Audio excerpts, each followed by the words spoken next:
Good afternoon, everyone, and welcome to the UPMC Rooney Sports Complex here on the south side of Pittsburgh for what will be Mike Tomlin's season-ending press conference.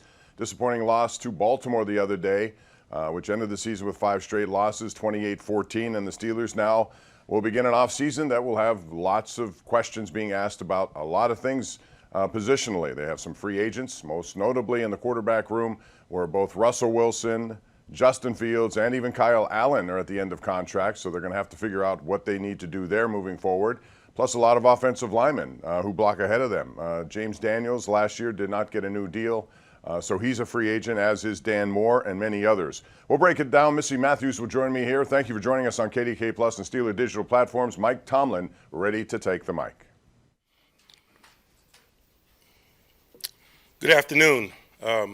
Certainly disappointing to be conducting this business today, but I don't view it as misfortune, to be quite honest with you.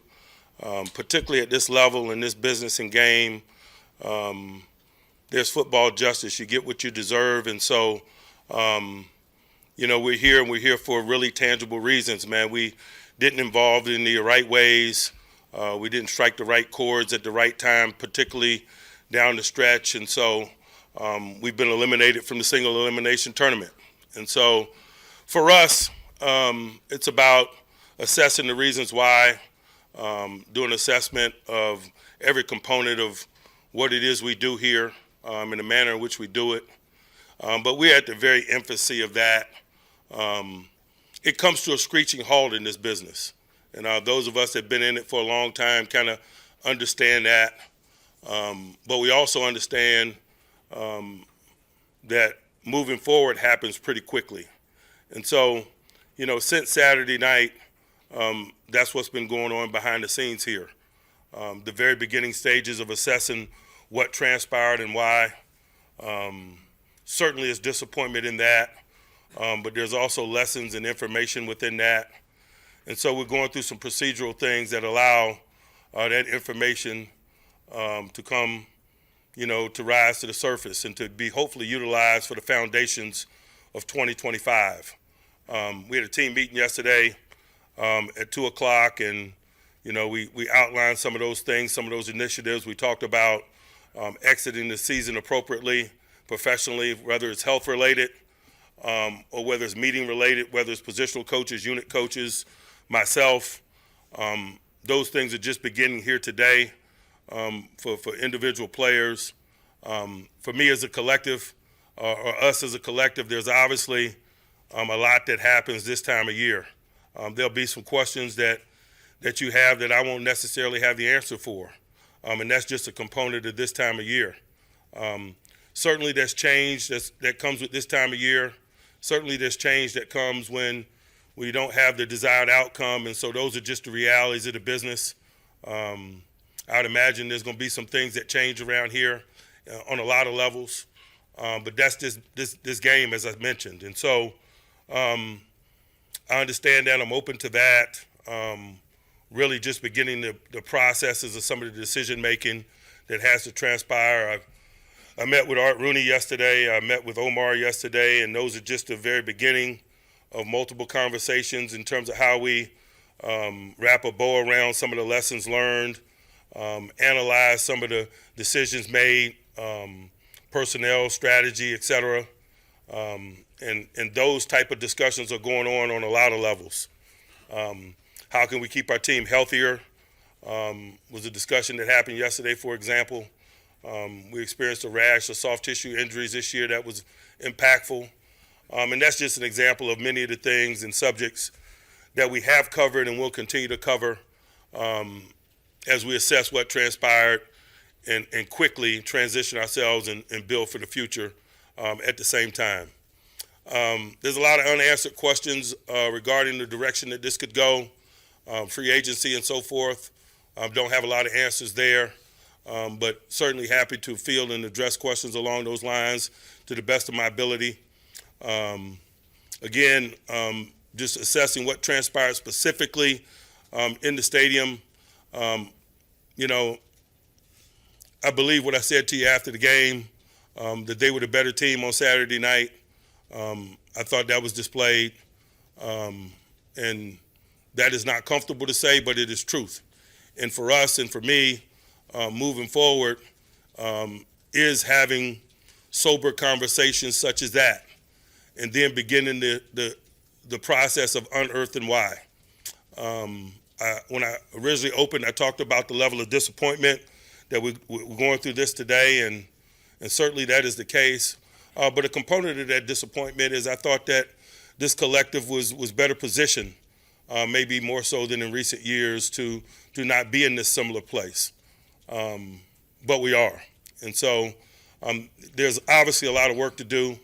To be quite honest with you, I'm energized in terms of beginning the process and doing it because I'm a competitor. I love this game and this business, even when it's miserable. To be quite honest with you, I've seen so much in it and been through so much in it. I very rarely do I respond to present circumstance, whether it's positive or negative, because of the depths of the relationship that I have with the game. I expressed that to the team yesterday because it's not only my job to, obviously lead the group and strategize and so forth, but also to provide perspective. We got a lot of young guys who played major roles, who evolved in a lot of ways. I'm excited about them continuing their individual journeys and enhancing those and getting better and better positioning themselves to be significant as we move forward. There's a lot of, successes within the story. Certainly, I don't feel like it's the time to highlight those or to search for those, but I certainly acknowledge that it exists. It's important that we recognize that although we have some ills and certainly a lot of things to address, we do have some really solid foundational things to build upon and to enhance.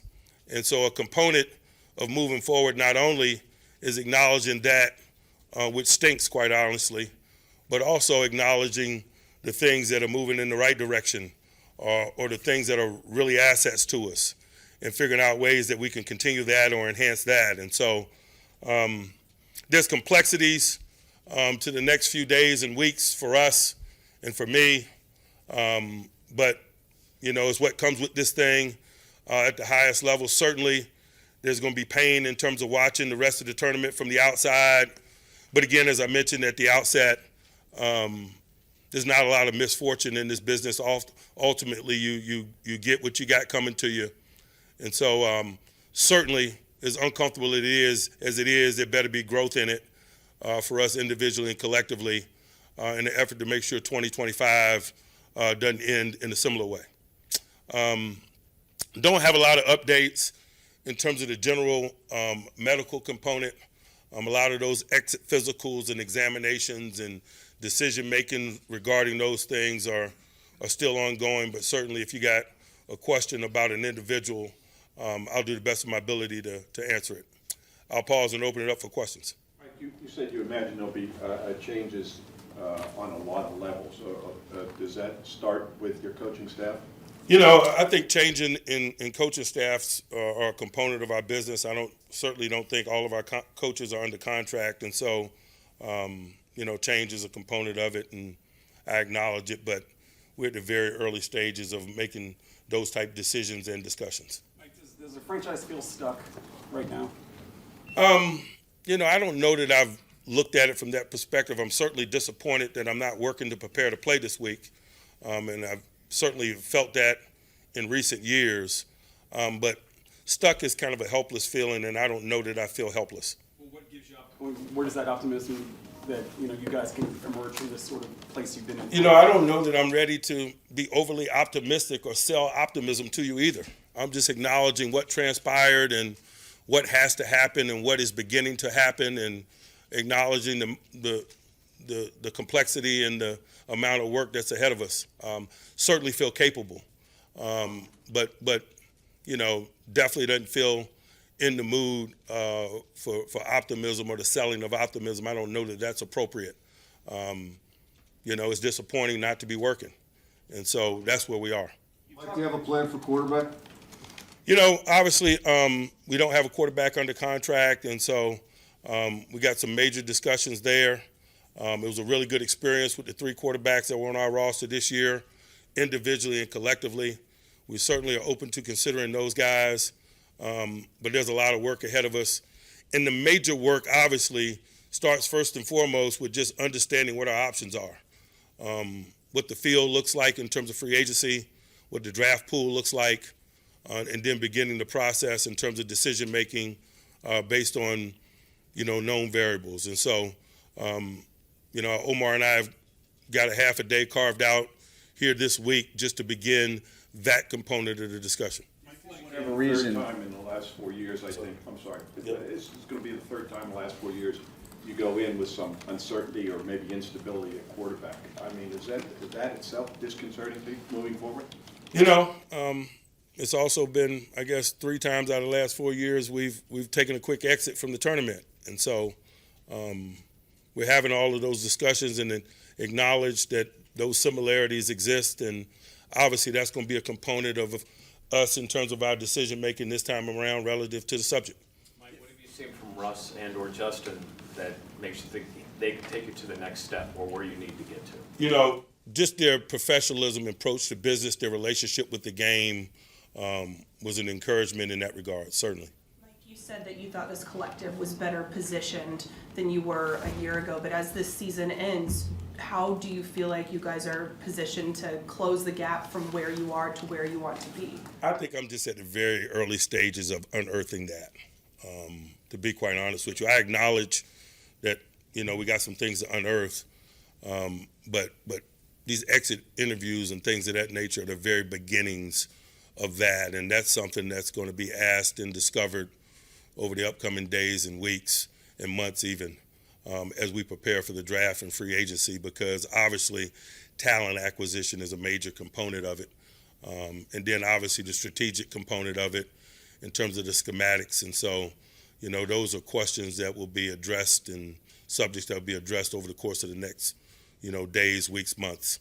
For whatever reason, Russ should move on, be it your choice or his. Did Justin show you enough that you think he could be a starter for you guys and enter next year in the pole position as Russ did this year? Certainly. And what more steps would he need to take than to perhaps be a 17-game starter? I think he took them. I thought that the way that he managed his professional circumstance was really impressive. I thought he brought an urgency to his day-to-day work regardless of his role. I thought he got continually better within our system of ball throughout the process. I thought the way he conducted himself makes that a legitimate thought or idea at this juncture. Mike, you mentioned potential coaching changes are a component of this. Last 8 times, you guys haven't been able to make it a win in the playoffs. I think a lot of fans have been questioning coaching at the top, starting with you, if you are still the right guy for this job. What's your message to them? I have no response to that. I understand the nature of what it is that we do, the attention and criticism that comes with it. As a matter of fact, I embrace it, to be quite honest with you. I enjoy the urgency that comes with what I do and what we do. I don't make excuses for failure. I own it. But I also feel like I'm capable. And so as long as I'm afforded an opportunity to do that, I will continue. But I certainly understand their frustrations, and probably more importantly than that, I share it because that's how I'm wired. And so I'm not a big-time comfort seeker, and particularly in circumstances such as this, I don't view myself as a comfort provider because there's, words are hollow, to be quite honest with you. It's about what we do and less about what we say. And so I've learned to say very little when things are going good, and I've learned to say less when they aren't. Mike, whenever you've had several seasons that have ended in similar ways, does that make you rethink the way that you either go about your job or the way that you go about just handling stuff? Certainly. I have a cliche that the guys oftentimes throw back at me in jest, but it's true. 2 is a pattern. And I say that because there's an expiration date on adjusting and adapting, and so I use that phrase to reflect urgency, to reflect how quickly it is we need to adapt and adjust and move. And so although, as you mentioned, we've had similar results, rest assured that, we're not doing the same things hoping for a different result. We have adapted. We have altered our approach, and we will continue because we're not getting what we seek, and that's the confetti game, is to be world champs. And so our goals are really clear. It's also really clear that we're falling short of it, and falling short of it in a consistent way. And so we're still going to continue to be open to adapting our behavior, our program, the structure of what it is that we do, to turn over every stone in an effort to get what we desire. That's just the appropriate and mature way to approach it. Things that's been a calling card of your teams over the last few years has been the ability to absorb some negativity and then respond and rally. Why do you think that wasn't able to happen this year? Why did 3 losses turn into 4 and 5 at the end of the year? I'm unearthing that, and I guess that's the spirit in which I open this, because I know you got questions, but the answering to some of those questions would be speculative from my perspective at this point, to be making something up, and I'm not gonna do that. But make no mistake, man, that's what the upcoming days and weeks and even months are about for us as we begin the process of laying a foundation for 2025. In the same vein, it has been, in sync with the previous question, it's been 8 years since this team has won a playoff game. What about your approach do you feel needs to change? No, that's what I was talking directly regarding when I answered that question. Certainly I'm open to adaptation and change, and have been. And so it's not a new discussion. It's not like I've been doing the same things over that stretch that you mentioned. Mike, you said you met with Art. What was his message to you? I think we share the same sentiment, to be quite honest with you. We're really disappointed that we're not working this week, and we have a real commitment to making sure that we're not in that same space 12 months from now. But that's cool in spirit, but what's transpiring in a tangible way in terms of how we construct these upcoming days and weeks and months is going to be critical to making sure that there's teeth to that. And that's what I was talking about when I was saying words don't weigh a lot. It's about what we do, and particularly what we do over the upcoming days and weeks. When you say that words don't mean a lot, it's what you do. What about the way the season has ended this year and recently tells you that your message is still resonating in this locker room? I don't worry about messaging resonating. I speak with great clarity and transparency. I've learned that over a long time at this level. I know what works and what doesn't. And so, that component of it is probably less of a concern of, more strategic things and other discussions that dictate outcome. Messaging is such a small component of what it is that we do. It just really is. There's complexities to it. You guys have employed the NFL's highest paid defense the last 3 years. In light of the way that defense has performed in the postseason, you have to reevaluate the way you guys structure the contract, the roster in a cap league. Certainly everything is up to discussions, but things don't happen in a vacuum. And so there's certainly components of what we do that you can isolate and analyze, but every component that you isolate and analyze is affected by others, and that's just the makeup of what we do. And so it's I'd be remiss if I didn't say that it's not as black and white as you present it. Mike, it seemed like the offensive line early in the season, when you were going through some injury issues there, was still performing above the line, and that didn't seem to be quite the case at the end of the season when you had more continuity. Was there something going on with that unit there, or were you happy with that unit?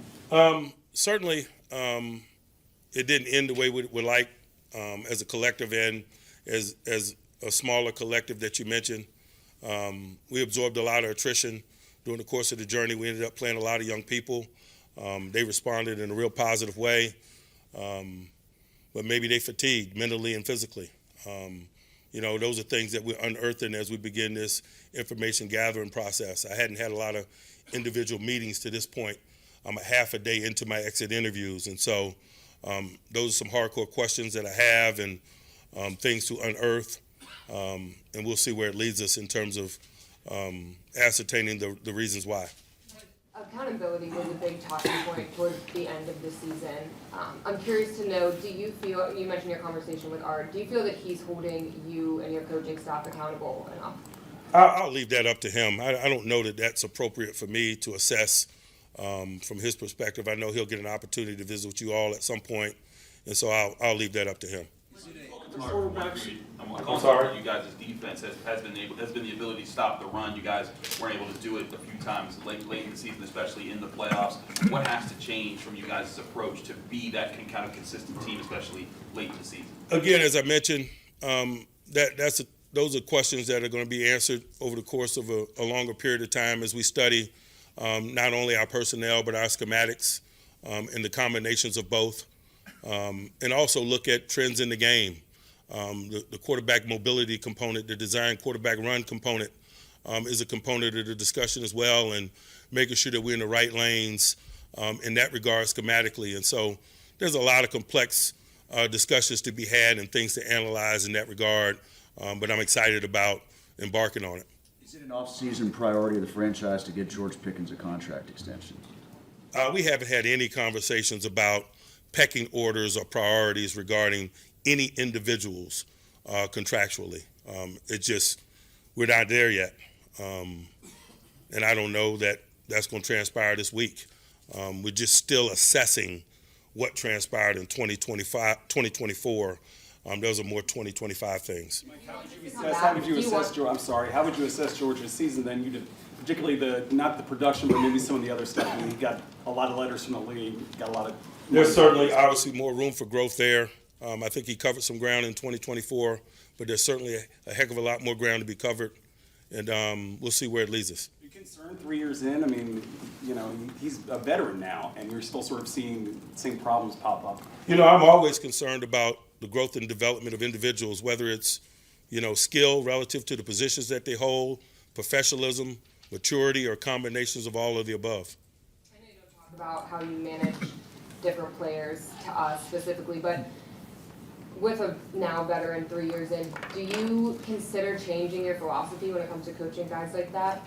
I think I'm always in consideration of changing my approach to get a desired result, particularly when it gets repetitive.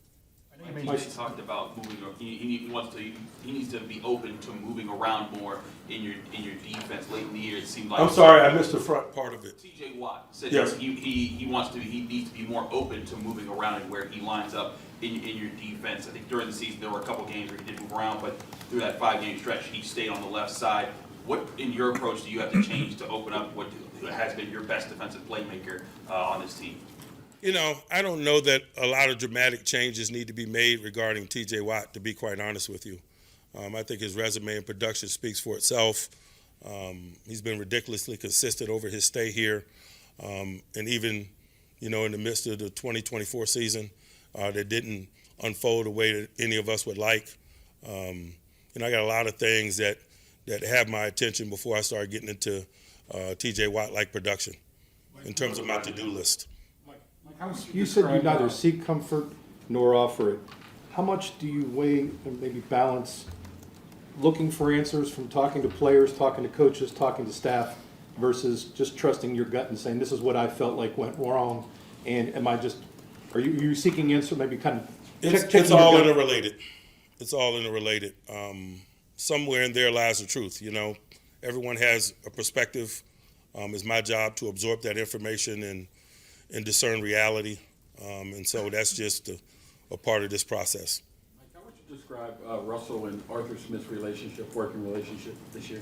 I thought it was pretty good and fluid. I know they do an awesome job of spending time together and communicating formally and informally.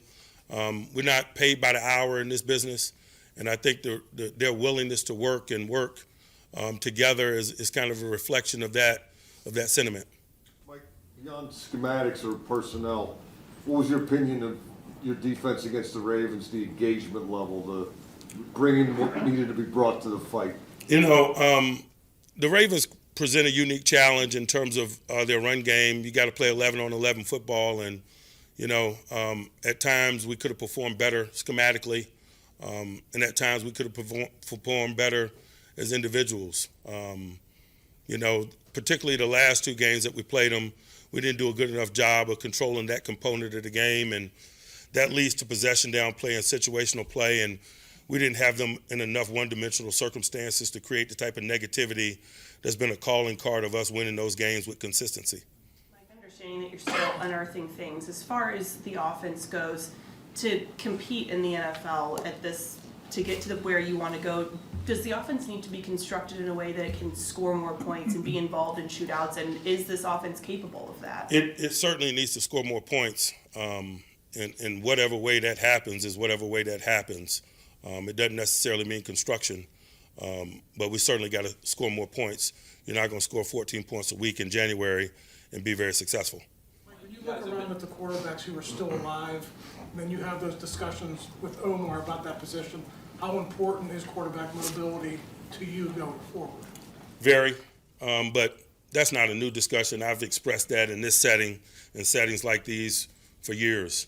The X factor that quarterback mobility is in our game and how it's trending and been trending. That is not a new discussion. Mike, you guys have had a lot of turnover on offense over the past several years. What do you guys have to do as a coaching staff to cultivate a nucleus that can bring forward a more consistent unit going forward? I'm not overly concerned about turnover. Turnover is a component of this thing. If you look at the course of a 12-month calendar, there's enough opportunity to develop the cohesion that you mentioned. I'm not going to allow that to be a place of comfort or an excuse. Everyone goes through turnover in this game at this level in any phase of the game. And so for us, it's about getting better and not making continuity or some of those discussions a component of it, just simply how do we get better. Understanding that not everything happens in a vacuum, of course, everybody, but Russell's kind of, there's market delineation, his first 6 or 7 starts and his last few starts. He's 36 years old.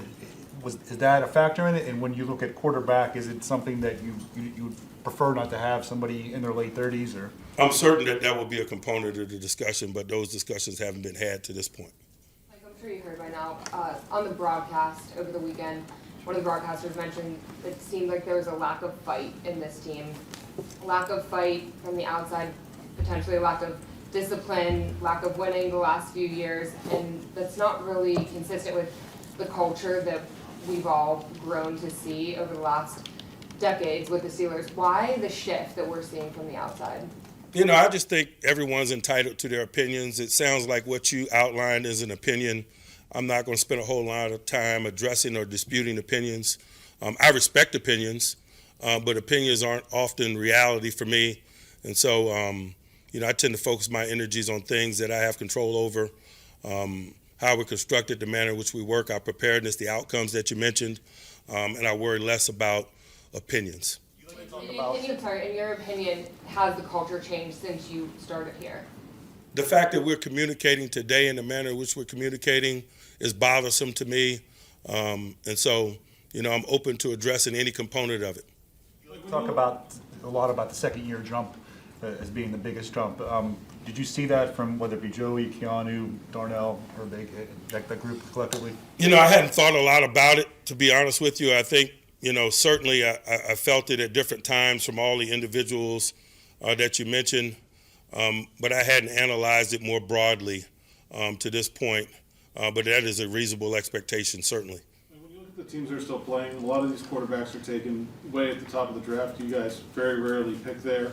How do you see a way forward? I mean, Russ is 36, obviously he's not a long-term plan, to getting back to elite play at the quarterback position, and is potentially having a season where you have to take a step back, part of that equation? Lamar wasn't taken at the top of the draft. Hurts wasn't taken in the first round. So I don't know that I necessarily agree with the question. Mike, last year when you were talking to us, you said, I understand I have more football behind me than in front of me. Talked about urgency. Do you feel that your players share that same urgency? PQ mentioned after the game that he thought guys got comfortable. Again, you mentioned an opinion, based on circumstance, and oftentimes our emotions control our opinions, and I just don't feel the need to respond to some of those things. Do you feel your players got comfortable? I do not. How do you evaluate Arthur's first season with you guys? I thought we had, a good experience in a lot of areas. Certainly the fact that we're talking here today is reflective of it's not always been good. but that could be any component of this thing, man. Like, we're so interdependent in this business, and that's why it's the ultimate team game. I get asked often how Russ performed or how Arthur performed or how the defense performed, and those lines get blurred because of the interdependency in this game, and that's just a component of it. And so certainly there's impact from outside forces on evaluations, but that's why what we're doing right now is so significant, because we got to comb through it and get to the guts of the matters. And so that's why the exit interviews and the analysis of what transpired is so important, because I need to have a better understanding of evaluation components such as that. Because from my perspective, and particularly as you stand here at the end of it, we win together, we lose together, and there's complexities in all of those discussions. You acknowledged bickering in the defense at one of the late games there. Looking back, did that become more of a problem, or now that I've never been around a prideful unit that doesn't bicker when things aren't going well. Bickering is not always a negative thing. Bickering is a cleansing.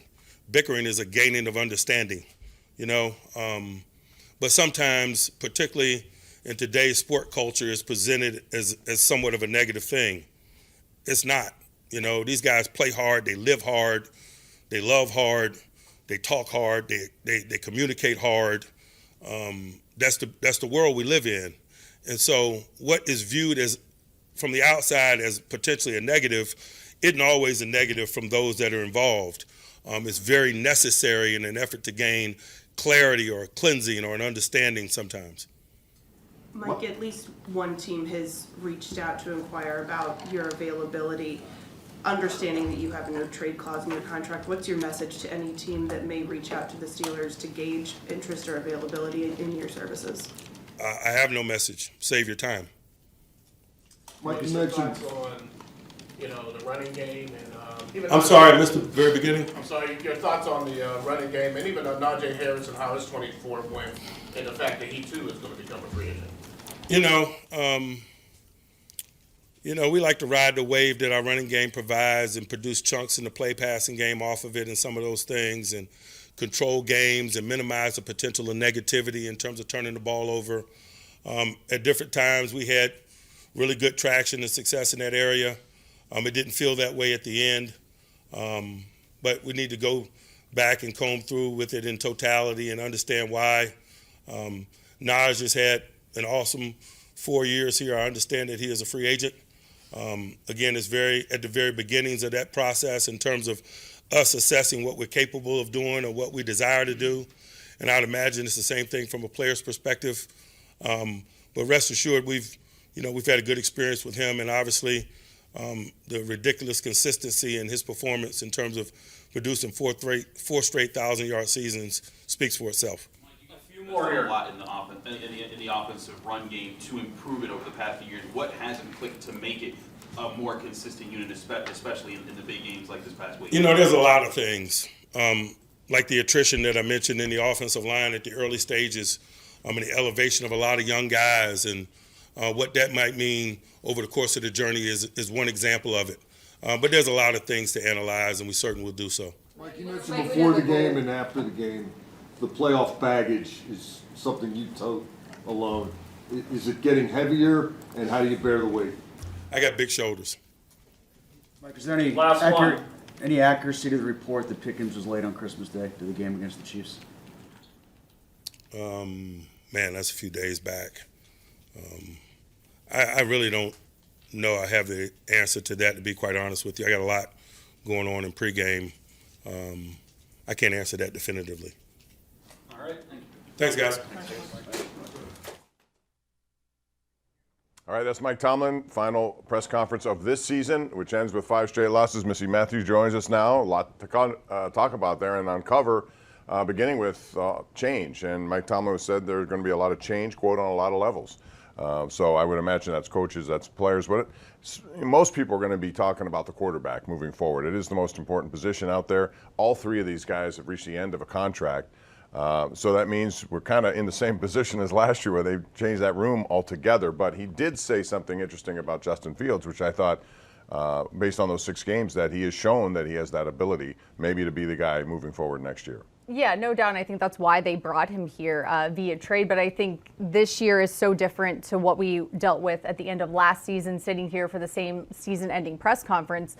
You were anticipating that Kenny Pickett was going to retake the starter position since he was healthy, and you knew Mason was a free agent, but they completely revamped that. I mean, it was completely different than I think what everybody thought it was going to be as we got further into free agency and the draft and whatnot. But as you said, they knew all 3 quarterbacks were under 1-year deals. So it'll be interesting to see, as Coach Tomlin said, all 3 guys under consideration. They have to look at free agency. They have to look at who's coming up in the draft.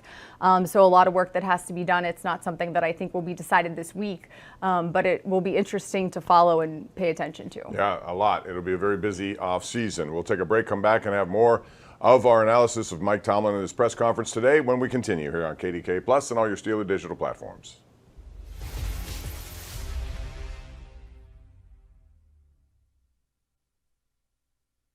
Hi folks, welcome to the Pittsburgh Steelers Hall of Honor Museum. Now this is the best era. I couldn't agree more. Those teams were unstoppable. The teams were really good in the 90s. Come on, you couldn't catch those teams of the 2000s. Literally. The 70s were the best. No way, the 2000s. Whoa, stop fighting. I think every era was pretty sweet. You said it, kid. I hope you guys enjoyed yourselves. Wait, your T? Sean, where did it go wrong stopping the run tonight against Lamar and Eric? We had a plan. We worked on all week. I thought it was going to be a good plan. We didn't execute the way we thought we would. Obviously, it's a great offense, but we have a great defense. We didn't execute the way we should have, honestly. Yeah. When Lamar's doing that, what he's doing, running, throwing, how difficult it is to stop? Extremely. When they're being successful on whether it's 22 running or Lamar running, I mean, how can you stop that? If we try to take one of them out, the other one's going to eat. You got to be able to execute on both ends. Guys got to get off blocks. Guys got to win their one-on-ones, and we didn't tonight. We got a couple stops, but not enough. 28 points on a defense like that, and almost have 300 yards rushing. That's like having 300 yards rushing on you is worse than having 300 yards passing. It's like a will, you know. So yeah, they definitely put belt to butt today. I know you didn't play. I know you didn't play in the first meeting, but Derek has 162 in the first game. Second game. Yeah. How does that Shoot, I couldn't tell you. I ain't watched the film yet, but you know, definitely thought that. Obviously, when you out there playing, you want to make an impact. I thought I was gonna be able to make some type of impact, and obviously I didn't. And if I did, it wasn't enough to stop that guy having over 200 yards rushing if that's what he had. But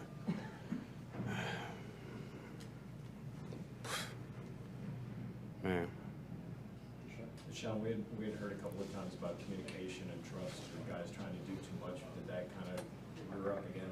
This game? You meant like in the past? Yeah, in the last few games. Honestly, I feel like we communicated well. Want to get gear direct from the team? Shop all things black and gold at the official Steelers Pro Shop located at Acrisure Stadium. Get the latest sideline apparel and hats, jerseys of your favorite players, authentic memorabilia, custom gear, and exclusives you can only find here.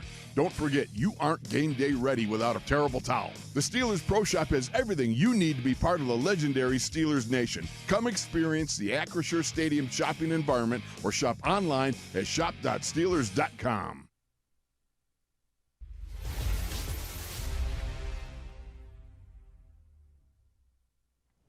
All right, welcome back. Bob Pompiani, Missy Matthews with you as the Steelers now begin the assessment process. What happened, what needs to change, and quite frankly, there looks to be a lot of stuff that needs to change, beginning with the quarterback situation as we talked about. Let's get right into it. Russell Wilson is up there in age. He'll be 37 during the season last year. Thought he did well when he first came in, and then all of a sudden things didn't go well at the end for everyone involved there. But Justin Fields did have his little bit of run. I think if you look at Fields, he needed sort of a year like this. A little reset from what happened after his time in Chicago, and it may help him moving forward. and he seems to think that he can have a role here in this team next year. Yeah, I think he said following the game, or whether it was yesterday when it was clean out locker day, that this was his third or fourth offensive coordinator in his short career. So the fact that he's dealt with a little instability in terms of learning an offense, being drafted, being the guy in Chicago, having a chance to come here, I think was great for him. And as you said, went 4-2 in his starts, wasn't expected to be QB1, but the calf injury to Russell Wilson before training camp even started kind of put him in that position. It was also a good training camp just to be able to get those reps with the ones as well. Mike Tomlin has always valued quarterback mobility. He said it again today. It's been something that's been a theme, and certainly Justin Fields has it. This is his comment earlier today, in case you missed it, about the quarterback situation, specifically Justin Fields. Obviously, we don't have a quarterback under contract, and so we got some major discussions there. It was a really good experience with the three quarterbacks that were on our roster this year, individually and collectively. We certainly are open to considering those guys, but there's a lot of work ahead of us. And the major work, obviously, starts first and foremost with just understanding what our options are.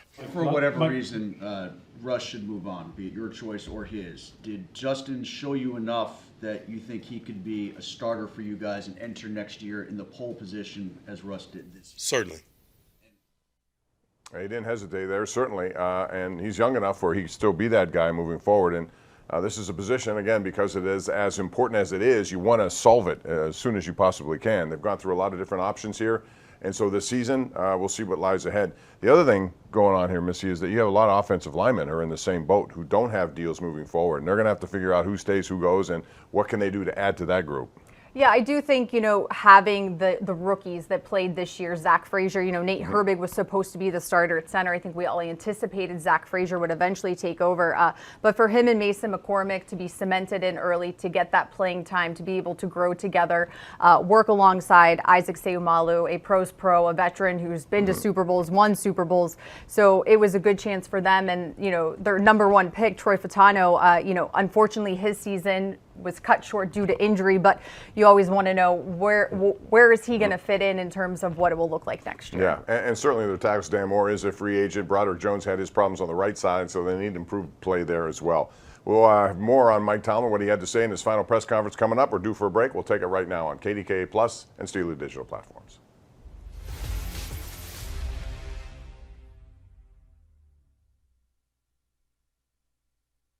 Want to get gear direct from the team? Shop all things black and gold at the official Steelers Pro Shop located at Acrisure Stadium.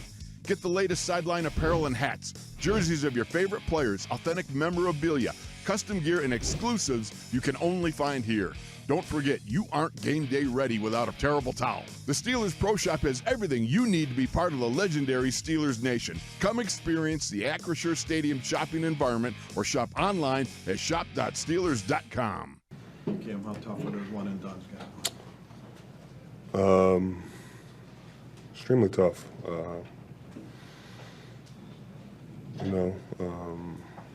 Haven't gotten it done.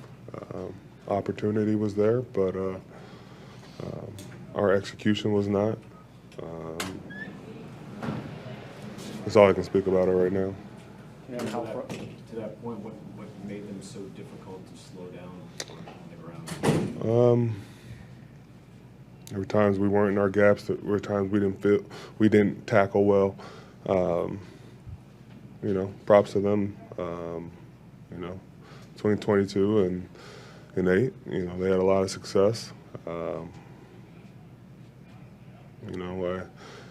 wish we had a better outcome. Guys fought, but start the game 21-0. Didn't really do ourselves any favors.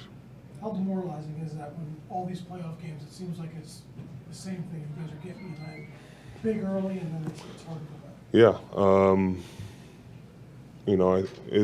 it's tough in a game, but can't whine about it. Like they're gonna make plays, but we have to make our own plays, and we did not do that. Didn't get off the field on third down and long a couple times that sustained drives, and they waged the war, in the rushing battle.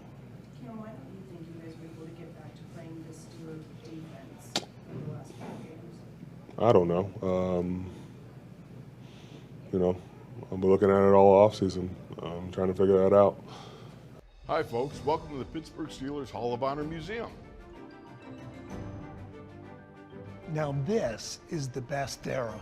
I couldn't agree more. Those teams were unstoppable. The teams were really good in the 90s. Come on, you couldn't catch those teams of the 2000s. Literally. The 70s were the best. No way, the 2000s. Whoa, stop fighting. I think every era was pretty sweet. You said it, kid. I hope you guys enjoyed yourselves. Wait, your T?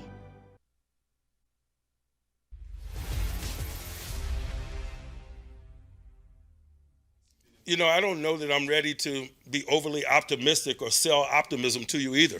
I'm just acknowledging what transpired and what has to happen and what is beginning to happen, and acknowledging the complexity and the amount of work that's ahead of us. Certainly feel capable, but definitely doesn't feel in the mood for optimism or the selling of optimism. I don't know that that's appropriate. It's disappointing not to be working. And so that's where we are. That's an interesting comment there from Mike Tomlin about not selling optimism, because really when you think about it, you can't just hope things change. You got to make things change, and they're going to have a lot of work to do. I can't remember an offseason that will be as busy as this one, given how this season ended.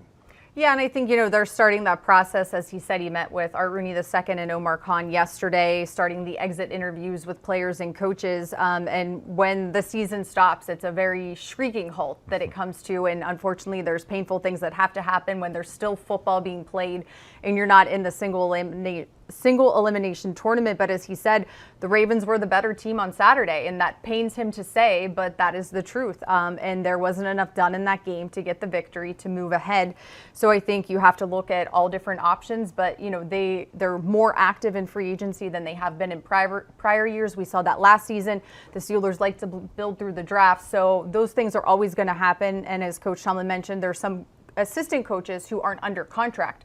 So that could be their choice, the Steelers' choice, whatnot. So there's always change in some form or fashion, but I think maybe more eyes will be on this offseason and what changes they are. No, given the fact that they haven't had any postseason success in 8 years, that's going to be under the microscope as well. As far as George Pickens, he's a guy, a very talented guy. This is year 3 for him, and he went through some ups and downs and some things that certainly from a maturity level they don't want to see, but he's a big part of this. They need people who are talented like that. So at some point, that has to get better, I would imagine, because they do enter a time when they normally would sign guys like that. But he's a big part of what they do, given how really shallow the wide receiving core is right now. Yeah, and I mean, just look what he did in the second half of that playoff game when, he was able to get the ball and whatnot. And there was the one OPI, but just the touchdown catch that he made and whatnot.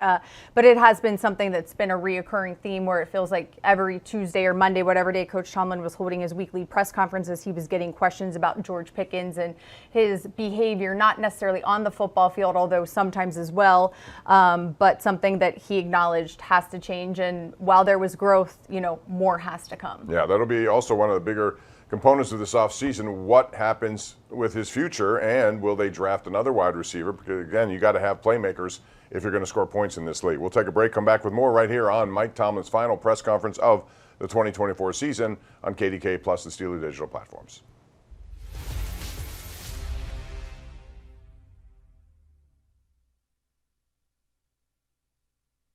Hi, folks. Welcome to the Pittsburgh Steelers Hall of Honor Museum. Now this is the best era. I couldn't agree more. Those teams were unstoppable. The teams were really good in the 90s. Come on, you couldn't catch those teams of the 2000s. Literally. The 70s were the best. No way, the 2000s. Whoa, stop fighting. I think every era was pretty sweet. You said it, kid. I hope you guys enjoyed yourselves. Wait, your T? Rush, you've had some long playoff runs. How tough are one and dones to be? Yeah, I think that, anytime you're seeking something that we're seeking, to win another Super Bowl here and everything else, there's always highs and lows, and I think that, more importantly, I believe in the guys that we have and the mentality. It's been challenging. We've had a lot of ups and we've had a good amount of downs, too, as well. But I think that, we came in this game, believing that we could win it. Unfortunately, they made, significant more plays than we did, and so that's the disappointing part. But the best part about the game was the guys didn't give up, and I know that's, I think that's a National Football League. Sometimes guys check out, and they didn't. We didn't, and we gave it our all. We can't continue to fight, continue to swing, and that's why I love the guys on this team. Russ, if you are back next season, Yeah. what does this team need to not just get here, but make noise here? No, I mean, I don't know. I'm not going to go into all that. I think that's the people up top that know more than that. I think that more than anything else, though, is we got to keep the belief, got to keep the heart. This fan base is special. The edge that we practice with and prepare with is unique in itself, and so, like I said, it's a special place. Russ, did you feel, Aaron, you mentioned it was better in the second half. Was it preparation? Why wasn't it that first half, especially third down, some of the issues you guys had there? I think we were prepared. I think they're a good football team. They made a few plays early that slowed the game down for us, and good teams do that. Want to get gear direct from the team? Shop all things black and gold at the official Steelers Pro Shop located at Acrisure Stadium. Get the latest sideline apparel and hats, jerseys of your favorite players, authentic memorabilia, custom gear, and exclusives you can only find here. Don't forget, you aren't game day ready without a terrible towel. The Steelers Pro Shop has everything you need to be part of the legendary Steelers Nation. Come experience the Acrisure Stadium shopping environment or shop online at shop.steelers.com.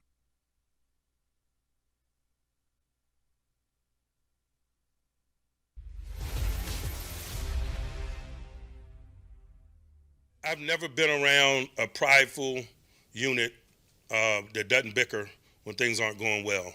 Bickering is not always a negative thing. Bickering is a cleansing. Bickering is a gaining of understanding, But sometimes, particularly in today's sport culture, it's presented as somewhat of a negative thing. It's not. These guys play hard, they live hard, they love hard, they talk hard, they communicate hard. That's the world we live in. Mike Tomlin talking about bickering that happened a lot this year, specifically with the defense, and it is a highly paid defense. The expectations are big whenever you spend this kind of money on a defense like this, but there were some missed assignments. You can tell at times people were finger pointing on the field. You should have been here. What happened here? But to hear Mike Tomlin say that sometimes that's a good thing to air it out, which I understand that to a degree, but I also know that comes with some controversy involved too, because you don't want it to be that way. That means there are missed assignments and there are communication issues. Yeah, I think it can be both, but I do think when you have the highest paid defense and you saw what they were able to do in the beginning of the season and anticipated that continuing throughout, especially towards the end and during the losing streak of not being able to come up with the answers on stopping some of these offenses. Yes, you were going against playoff teams, I get that, but obviously the Bengals too with Joe Burrow and what they were able to do all season. I do think though that they took it to heart, especially heading into that wild card game in Baltimore. Patrick Queen talked extensively about just the extra little things they continued to do throughout the week to try to prepare themselves to be ready. It did not work. Not enough was done, whether it was schematically, physically. Cam Hayward talked about, missing gaps, a number of things you can point to. But I don't think it was for lack of trying. And in terms of the bickering, it felt like it was maybe a come-to moment where they realized they were better working together instead of pointing fingers, as you said. Yeah, and bottom line was, Baltimore just ran it at them and they couldn't stop it. And that's one thing the Steelers take pride in doing, stopping runs, regardless of how talented Derrick Henry or Lamar Jackson have been and will continue to be. That's an issue a lot of teams have to deal with, but you would expect better results than what we saw in that game. We'll take a break, come back with more right here on Mike Tomlin's final press conference of this football season.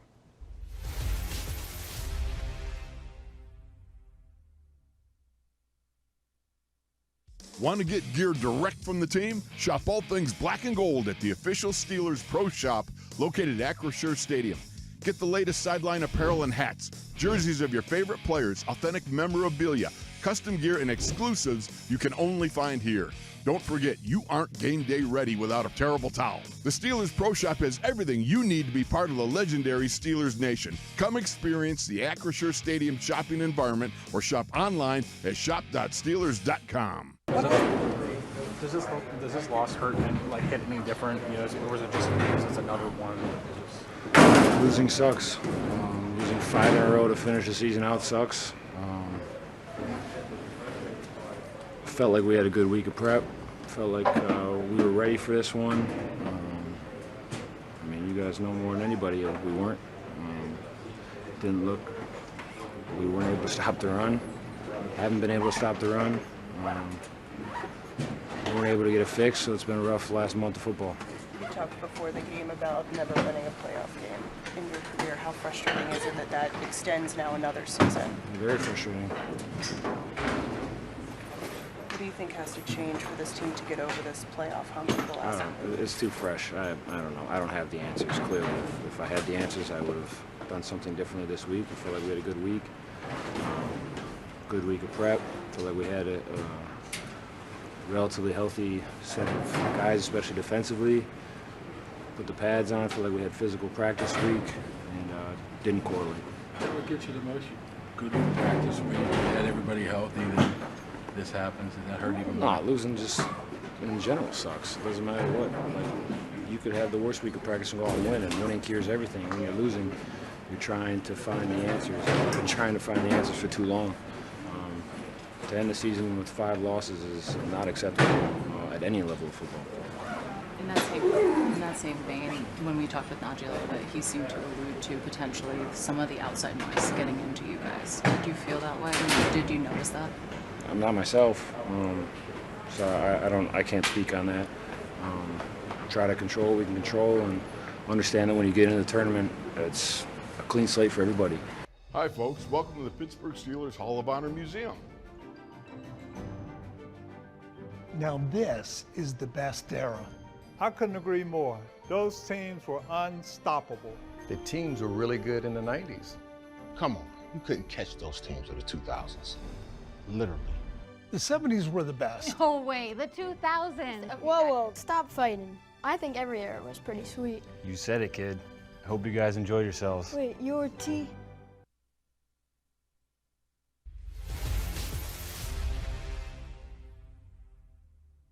All right, back, almost out of time. Some key dates to keep in mind, Missy. This season never ends. There's always an off season, but it's almost busier than the on season sometimes. March 10th, legal tampering, a phrase I love. Legal tampering, March 12th, free agency begins.